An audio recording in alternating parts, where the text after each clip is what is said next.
Hello guys, आप सभी का बहुत बहुत स्वागत है। सभी स्टूडेंट जुड़ जाइए, एक बार सभी थम्स अप कर दीजिए कि आवाज़ प्रॉपर आ रही है या नहीं आ रही। दोस्तों फिक्स 5 बज चुके, अपनी क्लास स्टार्ट हो चुकी है।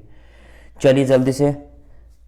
और स्टूडेंट सभी वीडियो को लाइक और शेयर कर दीजिए एक बार, और चैनल पर नए हो चैनल को सब्सक्राइब कर लीजिए दोस्तों, इसी प्रकार के रोजाना यूजफुल वीडियो पाने के लिए। ठीक है, चलिए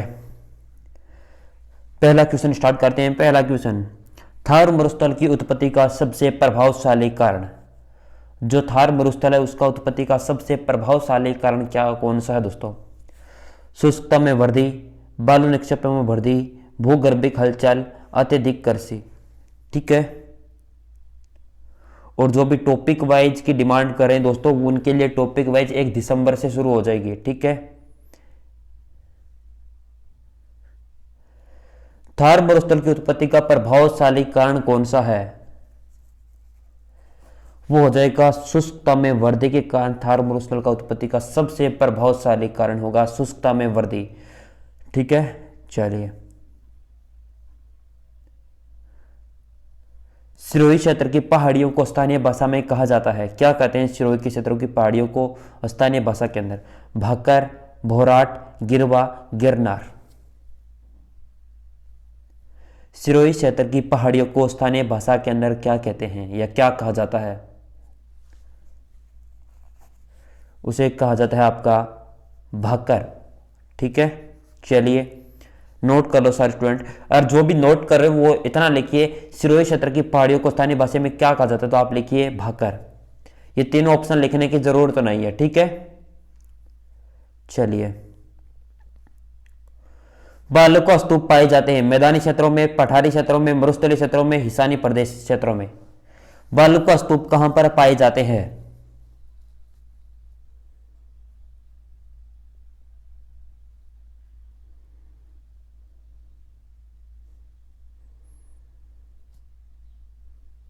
बालुका स्तूप पाए जाते हैं मरुस्थलीय क्षेत्रों में दोस्तों। ठीक है, मरुस्थलीय क्षेत्र उसके अंदर बालुका स्तूप पाए जाते हैं।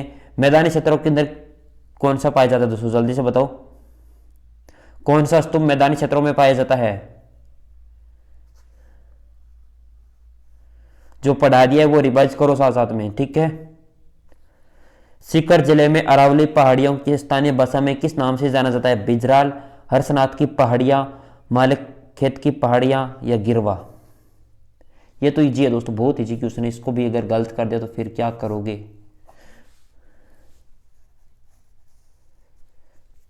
वो हो जाएगी माल खेत की पहाड़ियां कहते हैं स्थानीय भाषा के अंदर। अरावली पहाड़ियों जो होती है ना उससे स्थानीय भाषा के अंदर सीकर के लोग क्या कहते हैं, जो सीकर के आसपास जो अरावली पहाड़ी के साथ पास पास रहते हैं, वो क्या कहते हैं उस पहाड़ियों के बारे में? वो कहते हैं माल खेत की पहाड़ी दोस्तों। ठीक है, चलिए। जैसलमेर जिले में स्थानांतरित होने वाली बालुका स्तूप को स्थानीय भाषा में क्या कहा जाता है? धामण, गिरवा, धरियन, उपरमाल। जैसलमेर जिले में स्थानांतरित होने वाली बालुका स्तूप को स्थानीय भाषा में क्या कहते हैं? वो कहते हैं धरियन। ठीक है, धरियन कहा जाता है जैसलमेर की स्थानांतरित जो बालुका स्तूप है उन्हें। ठीक है, चलिए।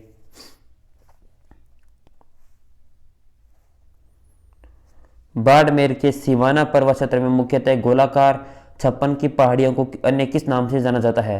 त्रिकुट पहाड़ियां, अड़ावाड़ा पर्वत, सिवाना की पहाड़ियां, नाकोड़ा पर्वत।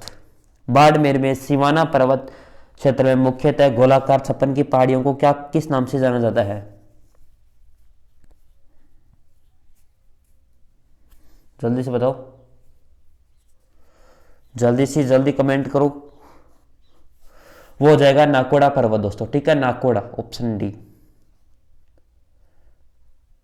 राजस्थान का दक्षिणी पूर्वी द्वार कहा जाता है? रणथंभौर दुर्ग, भटनेर का किला, चित्तौड़ दुर्ग, गढ़ बिठली। बिठली। दक्षिणी पूर्वी द्वार किसे कहा जाता है राजस्थान के अंदर?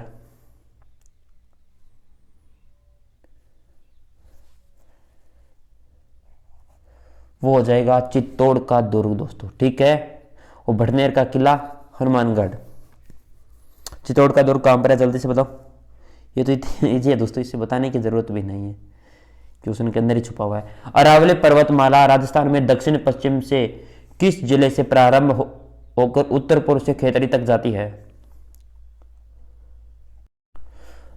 डूंगरपुर, नागौर, सिरोही, जयपुर।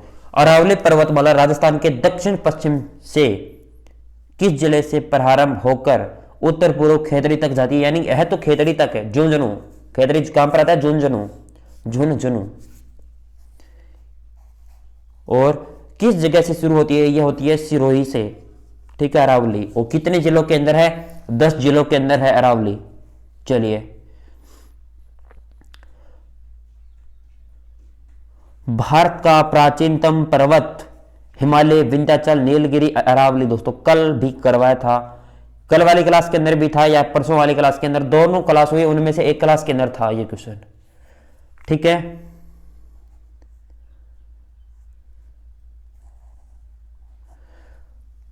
अगर मैंने दोस्तों यहां पर हिमालय मत कर देना, भारत की भी प्राचीनतम पर्वत है ना वो अरावली है दोस्तों, हिमालय मत कर देना, ठीक है। ना ही नीलगिरी न कर देना, विंध्याचल ये कुछ नहीं है, हिमालय अरावली होगी आपकी सबसे प्राचीनतम, राजस्थान की भी होगी और भारत की भी प्राचीनतम, ठीक है। भारत की होगी वो तो राजस्थान की होगी ऑटोमेटिक दोस्तों, सॉरी राजस्थान की होगी वो प्रथम, ठीक है। अरावली पर्वतमाला की सर्वाधिक ऊंचाई किस जिले में है? सिरोही, अलवर, उदयपुर, झुंझुनू।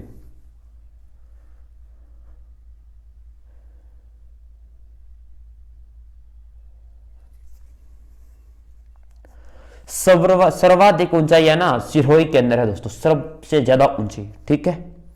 चलिए, अरावली श्रृंखला नाग में नाग पहाड़ कहां स्थित है? सीकर के पश्चिम, उदयपुर के उत्तर में, अजमेर के पश्चिम में, पुष्कर के पश्चिम में। यह भी कल करवाया है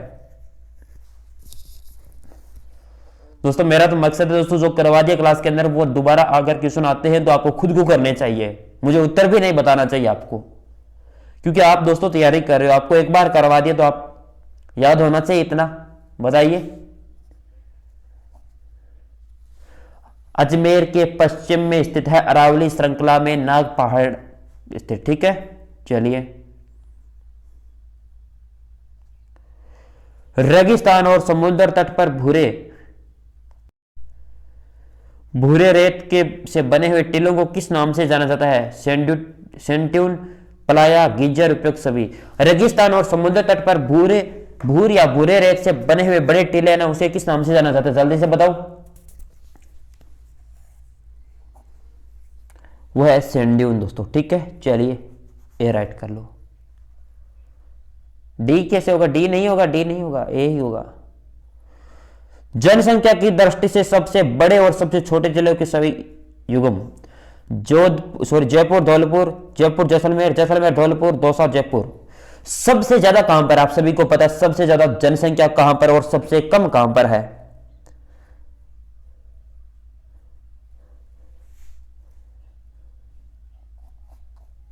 ठीक है, बताने की जरूरत भी नहीं है। सबसे अधिक कहां पर है? जयपुर के अंदर, और सबसे कम जैसलमेर। अगर आपको एक भी याद है ना तो आप थोड़ा आप नॉन साइंस लगा सकते हो दोस्तों, ठीक है, कि जयपुर और जैसलमेर होगा। चलिए, बहुत बढ़िया।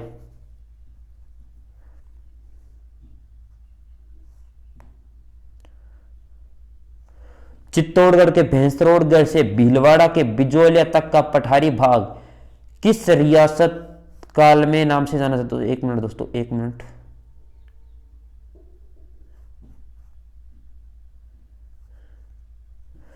चित्तौड़गढ़ के भैंसरोडगढ़ से भीलवाड़ा के बिजोलिया गांव तक का पठारी भाग रियासत काल में किस नाम से जाना जाता है? उपरमाल, मगरा, भोरट, भाकर। दोस्तों क्वेश्चन आ गया है, फिर भी नहीं कर पाते हो दोस्तों साथ में, तो गलती किसकी है? तैयारी कौन नहीं कर रहा है? आप नहीं कर रहे हो। चित्तौड़गढ़ के भैंसरोडगढ़ के भीलवाड़ा और बिजोलिया तक के पठारी भाग को दोस्तों ऊपर माल कहते हैं ना, ऑप्शन ए, ठीक है। चलिए, बहुत बढ़िया। अरावली पर्वत श्रृंखला की कुल लंबाई 692 किलोमीटर है, इसमें से राजस्थान में विस्तार 491 किलोमीटर, 550, 501, 602।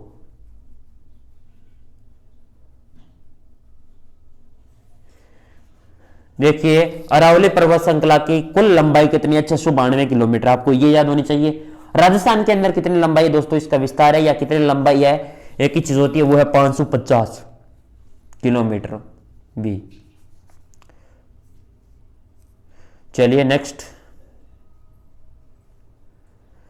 राजस्थान की जल विभाजक रेखा मुकुंदवाड़ा की पहाड़ियां, सिवाना की पहाड़ियां, अरावली पर्वत श्रेणी, नाकोड़ा का पर्वत। दोस्तों जो राजस्थान में जल विभाजक रेखा कौन सी है दोस्तों, उसके बारे में बताना है आप सभी को।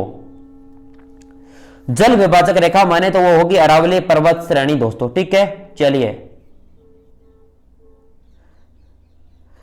बरखान है चंबल बेसिन में गहरे खड्डा युक्त बीहड़ भूमि, जैसलमेर के उत्तर में निम्न कगारों से बनी से घिरी पलाया झीलें, मिट्टी से भारी कटाव के कारण नदी प्रवाह क्षेत्र से बनी गहरी घाटियां, रेगिस्तान में एक स्थान से दूसरे स्थान को गतिशील अर्धचंद्राकार बड़े बड़े बालू के टिल्ले।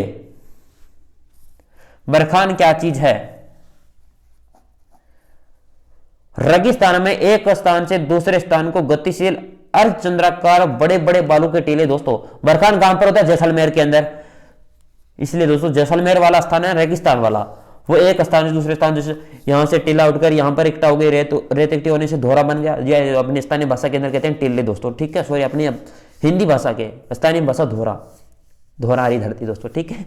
चलिए कोई बात नहीं, डी हो जाएगा राइट। रेगिस्तान के एक स्थान से दूसरे स्थान का गतिशील अर्धचंद्राकार जो बड़े बड़े बालू के टीले, ठीक है। चलिए अब आते हैं राजस्थान के में अफवाह तंत्र की जितने भी हैं क्वेश्चन बनने वाले हैं दोस्तों, आप एक प्रकार से समझ सकते हो आप ये टॉपिक वाइज ही है, लेकिन कुछ मिक्स क्वेश्चन है इस वजह से आप कंफ्यूज हो रहे हो, ठीक है, कोई बात नहीं। चूलिया जलप्रपात किस नदी एवं किस जिले में है? बेड़स नदी राजसमंद, चंबल नदी सवाईमाधोपुर, चंबल नदी चित्तौड़गढ़, बनास नदी चित्तौड़गढ़। चूलिया जलप्रपात पहले बताइए कौन सी नदी पर, आप ऐसा समझिए। अगर आप क्वेश्चन से अंदाज लगाओगे दोस्तों तो आप लगा सकते हो। क्वेश्चन से अगर अंदाज लगाना, अगर तुक्का मारना हो ना दोस्तों, तो आप देखिए चंबल चंबल दो बार दे रखी, इसका मतलब होगा तो इनमें से कोई, लेकिन जिला कौन सा होगा? होगा चंबल नदी चित्तौड़गढ़ जिला दोस्तों, ठीक है। चंबल नदी वाला है ना, चित्तौड़गढ़ जिला वो होगा, ठीक है। चलिए नेक्स्ट क्वेश्चन, राज्य में स्थायी जल सर्वाधिक मात्रा में किस नदी में उपलब्ध है? चंबल, माही, बनास, बेड़च। स्थायी जल सर्वाधिक मात्रा में किस नदी में उपलब्ध है दोस्तों, किस नदी के अंदर है? वह चंबल नदी पर दोस्तों सर्वाधिक जल है ना राजस्थान के अंदर, चंबल नदी का है, ठीक है।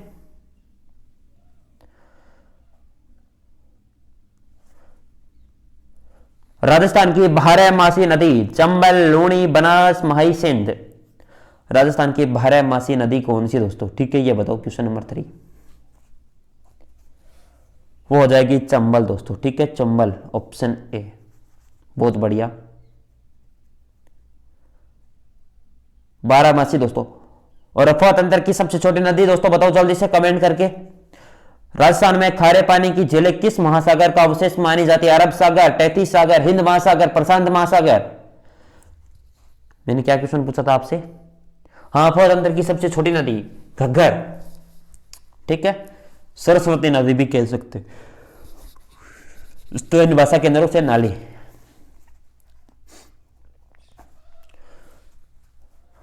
राजस्थान के दोस्त मरुस्थल का भाग है वो कैसे का अवशेष माना जाता है? 33 सागर का। इस वजह से खारे पानी के जिले महासागर अवशेष 233 सागर के ही माने जाते हैं दोस्तों, ऑप्शन बी हो जाएगा, ठीक है।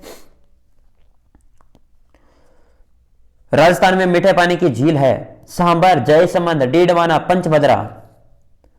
राजस्थान में मीठे पानी की झील कौन सी दोस्तों? जल्दी से थम्स अप करो सारे स्टूडेंट, एक बार लाइक और शेयर का बटन भी दबा दो। ऐसे क्या हो गया सभी को?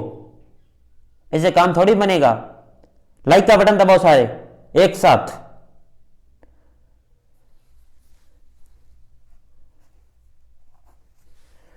जयसमंद मीठे पानी की झील हो जाएगी जयसमंद दोस्तों, ठीक है। अपर नदी के नाम से जानी जाती है कोठारी, बेड़च, माही, बाणगंगा। अपर नदी के नाम से जानी जाती कौन सी नदी जानी जाती है? जल्दी से बताओ।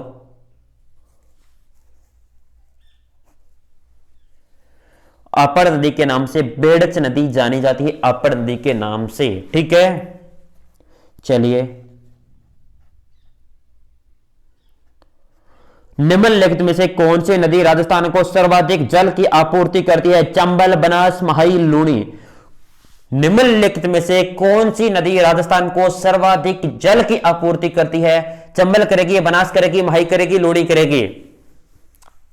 बारहमासी नदी तो चंबल हो गई, आप ये तो आपको याद है दोस्तों, लेकिन सर्वाधिक जल आपूर्ति कौन सी करती है?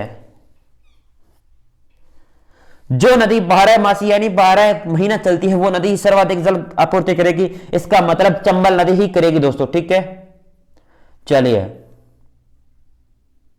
एक मिनट रखना दोस्तों, क्वेश्चन नंबर 7-6, एक मिनट चलिए।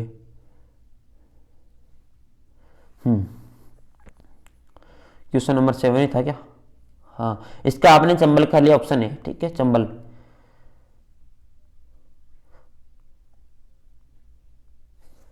कावोद झील कहां पर स्थित है? जैसलमेर, राजसमंद, जयपुर, उदयपुर। कावोद झील किस जिले के अंदर स्थित है? जल्दी से बताओ। कावोद झील है वो जैसलमेर के अंदर है। ठीक है, घड़सीसर झील किस जिले में स्थित है? जैसलमेर, बूंदी, जयपुर, अलवर।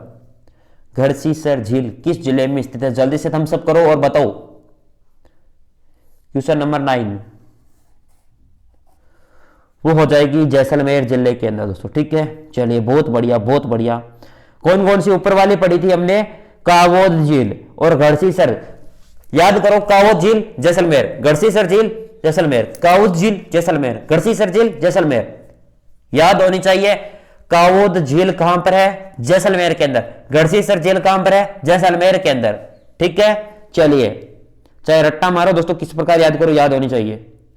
गेर सागर कहां पर स्थित है? अजमेर, कोटा, अलवर, डूंगरपुर। जल्दी से बताओ। गेट सागर, सॉरी गेर मैंने बोला था क्या? गेट सागर कहां पर स्थित है?